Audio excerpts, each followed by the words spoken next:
கர்த்தருடைய பரிசுத்த நாமத்துக்கு மகிமை உண்டாவதாக. யாத்திராகமம் 1 அதிகாரம் 12வது வசனம். ஆனாலும் அவர்களை எவ்வளவாய் ஒடுக்கினார்களோ அவ்வளவாய் அவர்கள் பலுகி பெருகினார்கள். ஆம் தெய்வ பிள்ளைகளை, எகிப்தில் உள்ள மக்கள் இஸ்ரவேலர்களை எவ்வளவாய் ஒடுக்கினார்களோ அவ்வளவாய் பலுகி பெருகி ஆசீர்வதிக்கப்பட்டார்கள்.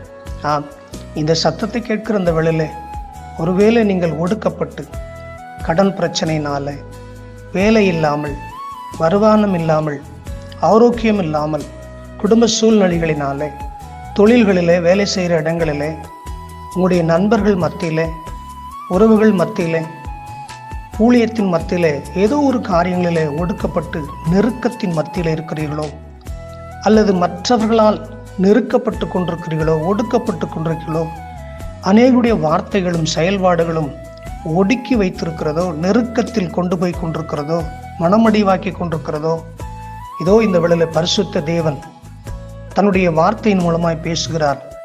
உங்கள் ஒடுக்கம் பெரிய பெருக்கத்தை உண்டாக்கும், உங்களுடைய நெருக்கம் பெரிய ஆசீர்வாதத்தை உண்டு பண்ணும் என்று.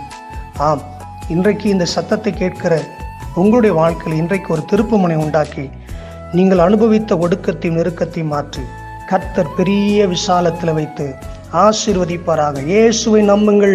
விசாலத்தில் இயேசு உங்களையும் என்னை வைத்து ஆசீர்வதிப்பாராக. God bless you. ஆமென்.